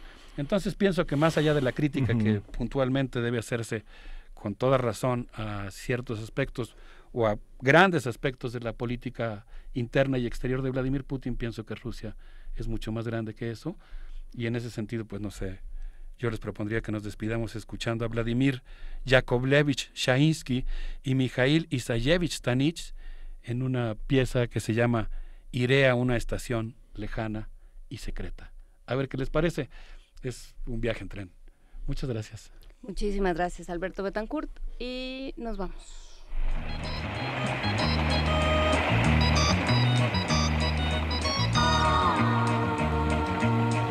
На дальней станции сойду, трава по пояс, и хорошо с былым наедине бродить в полях, ничем не беспокоясь. По васильковой синей тишине бродить в полях, ничем не беспокоясь.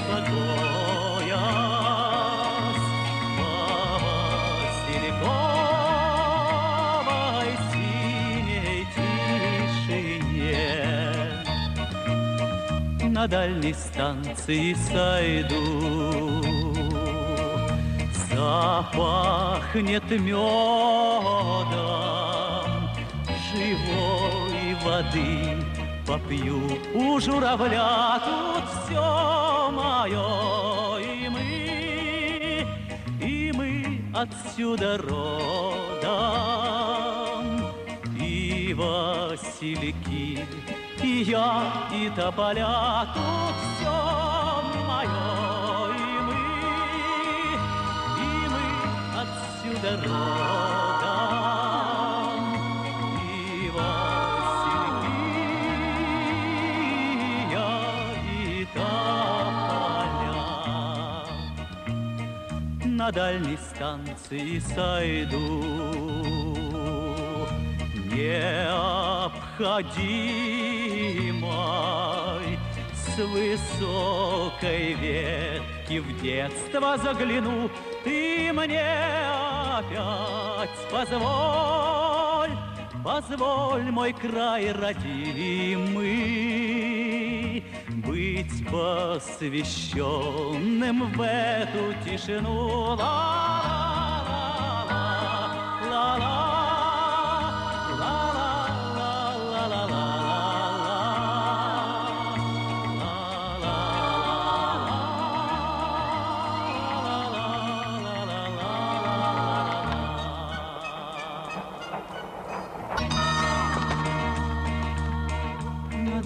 Станции сойду, трава по пояс, зайду в траву, как в море босиком, и без меня обратный скорый поезд растает где-то в шуме городском, и обратный скорый поезд растает где. Primer movimiento.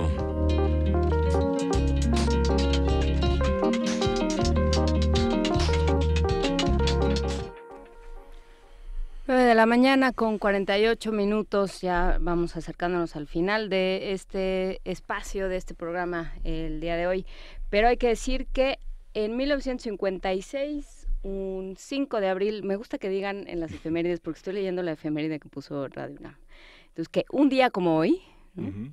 Pues sí, quién sabe si era un día como hoy, ¿no? Por el calentamiento global y esas cosas. Era más frío que hoy. Era un día que Luisa estaba descansando, por ejemplo. No, era 1956, Luis estaba en otro proyecto.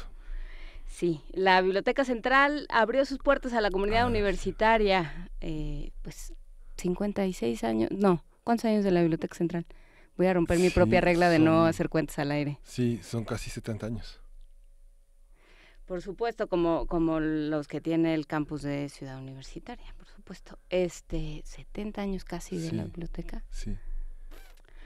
Pues, hay un libro en preparación de Radio UNAM, de los 80 años de Radio UNAM, y justamente hay una foto muy conmovedora de la primera, de la apertura de la biblioteca con el rector. Estaba el rector Barros Sierra en esa estaba Carlos Chávez en esa apertura de la biblioteca, con muchas figuras en ese momento. Estaba Matías Geritz, estaban todo Mario Pani. ¿Quién? O'Gorman, que es el autor del mural. Había muerto ya Frida Kahlo. Sí, hay que darse una vuelta por el campus central de Ciudad Universitaria. Podemos ir a darle, a felicitar a la biblioteca. Estaremos platicando durante los próximos días, durante las próximas semanas, sobre todo lo que va a pasar en esta universidad y en otras con el Día Mundial del Libro. Por supuesto tendremos, como ya es costumbre, de transmisiones especiales de Radio UNAM, pero hay que decir, y hablando de la Biblioteca Central, que la biblioteca va a abrir sus puertas el 23 de abril, lo que conmemoramos como Día del Libro.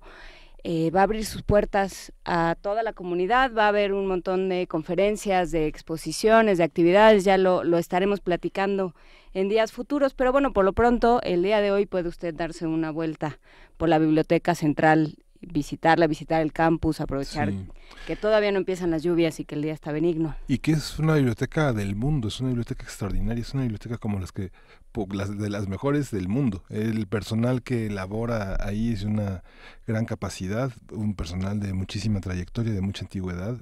La trayectoria de nuestra casa de estudios en el tema de las tesis es algo verdaderamente extraordinario, histórico, conmovedor, de todo el conocimiento que se ha producido en la universidad, no solo por los investigadores, sino por los alumnos que han hecho tesis que han sido verdaderamente paradigmáticas, que han puesto a la luz documentos de muy difícil hallazgo, que ahora gran parte del acervo está digitalizado y que está al alcance de toda la comunidad latinoamericana.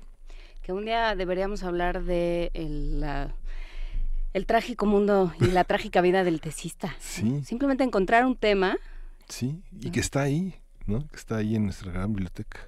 Pues dense una vuelta por este espacio, este recinto que hoy cumple muchísimas gracias a Letras en el Aire, que él sí sabe hacer cuentas, ya nos dijo que son 62 años. 62 años. Y hay que decir también que gracias a los afanes de diversas partes de diversas instancias de esta radiodifusora, le mandamos un saludo a Mariana Fuentes, pero también Frida Saldívar y muchos otros han estado involucrados. Dicen que ya estamos en Spotify. Spotify ya está en bolsa, pero nosotros ya estamos en Spotify. Estamos como Radio UNAM y como en Primer Movimiento. Van a ahí encontrar a todas las canciones que hemos ido poniendo y en nuestras redes sociales también. No creo que no lo expliqué bien, pero bueno, ahorita durante la canción me lo explican con detalle y lo explico mejor. Sí, vamos a escuchar de Cali a Limbole.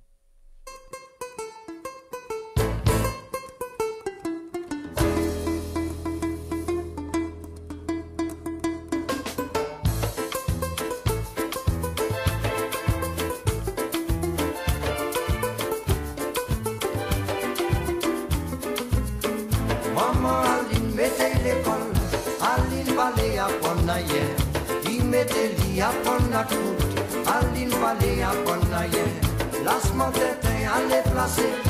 Ich madame l'anté caille maïe. Aline gâté du vent derrière.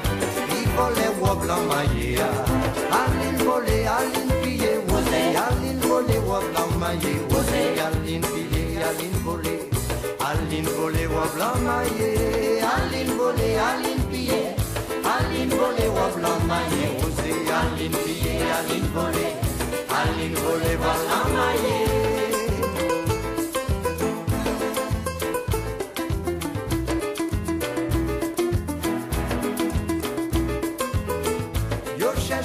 La tout partout, yo pas trouvé les pièces côté. Yo enquêté, yo fait séance. Mes belles évitements qui baillot. Dans quelques jours après wabla, yo on les voit l'emmailler. Mais mon crétin dit c'est pas ça. Il dit ni plus ni moins que ça. Aline volé, Aline pillé. Aline volé wabla maillé. Aline pillé. Aline volée, voilà maillé. Aline volée, Aline pillée.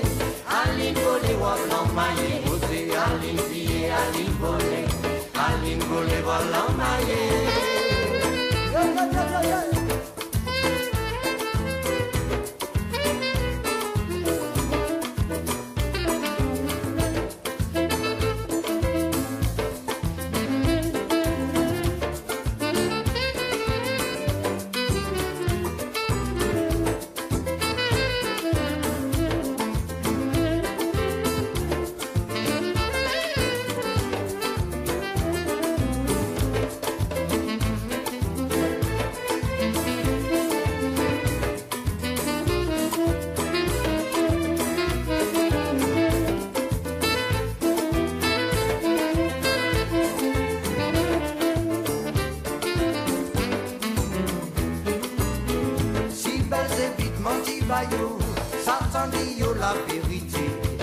Aline qui vole les rois blancs, fiancée à c'était Marie.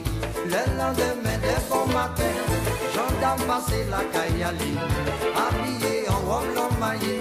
Aline t'es mon endroit doudouille. Aline volée, Aline pillée, osé, Aline volée, robe l'emmaillée. Osé, Aline pillée, Aline volée. Aline volée, robe l'emmaillée. Aline volée, Aline pillée. Aline volée, robe l'emmaillée. Osé, Aline pillée, Aline volée.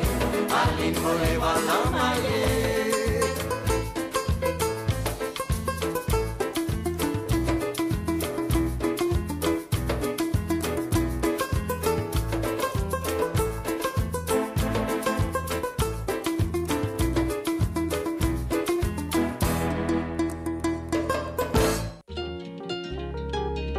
Primer movimiento.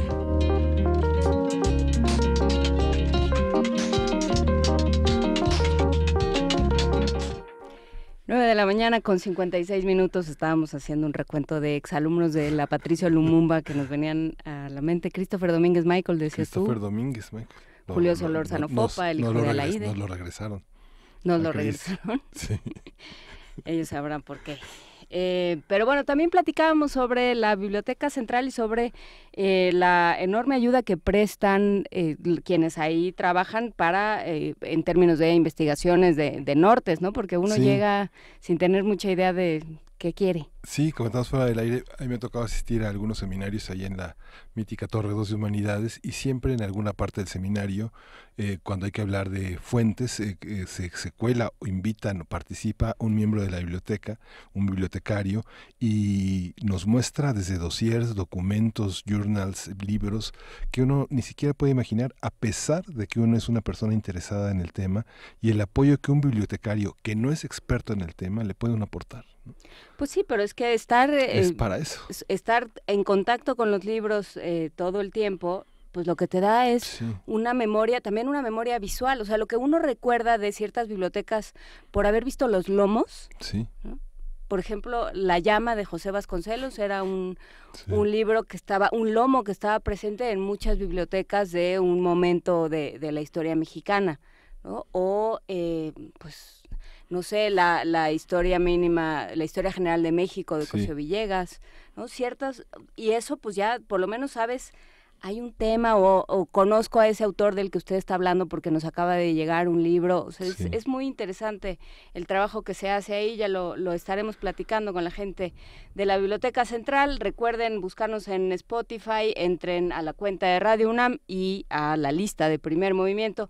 Dice Abel Arévalo que ya con el Spotify lo único que falta es el detrás de cámaras, pues es cosa de abrir el Discovery Channel, por ejemplo, de buscar en cualquier plataforma videos de homínidos diversos conviviendo, o de panditas en una resbaladilla, y así más o menos es el detrás de cámaras de Primer Movimiento. Y francamente sí hay que ponerse sentimental porque hay una parte, un abrazo a los bibliotecarios que realmente cuando uno está más desanimado con la búsqueda de información, hay una especie de entusiasmo extraño que inyectan, que influyen en los investigadores, en los tesistas, que vuelve uno como a reanimarse y a tener nuevas energías después de conversar con un bibliotecario, con el entusiasmo con el que promueven sus libros, sus estantes, y que no hay polvo como se cree en las bibliotecas, sino mucha energía y mucho poder. Muchísimo trabajo, por supuesto, muchísimo, porque bueno, cualquiera que tenga un acervo de libros desordenados sabe que no es lo mismo tener los libros que tener acceso a los libros, sí. Porque si uno no tiene idea de dónde está el libro, no hay manera de acceder a él de ninguna forma. Pero bueno, por lo pronto ya nos vamos, regresamos mañana con muchísimos temas, hablaremos sobre ley forestal, hablaremos sobre Betsy Pecanins, hablaremos sobre Brasil y por supuesto hablaremos sobre teatro, que también ya ven que se nos da los viernes. Recuerden que es viernes de complacencias, manden sus peticiones a nuestras redes sociales y las iremos desahogando conforme avance el programa en @PMovimiento, en Primer Movimiento y en primermovimientounam @gmail.com 55 36 43 39. Tienen un minuto más para llamar porque ya nos vamos. Y ya nos vamos. Lo que están oyendo es de Baba Díaz Zavari. Y bueno, esto fue Primer Movimiento. El mundo desde la universidad.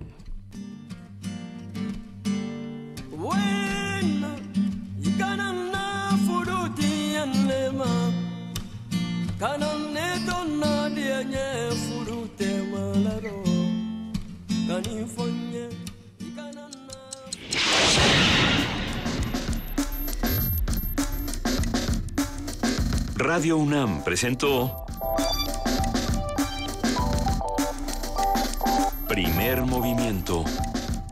El mundo desde la universidad.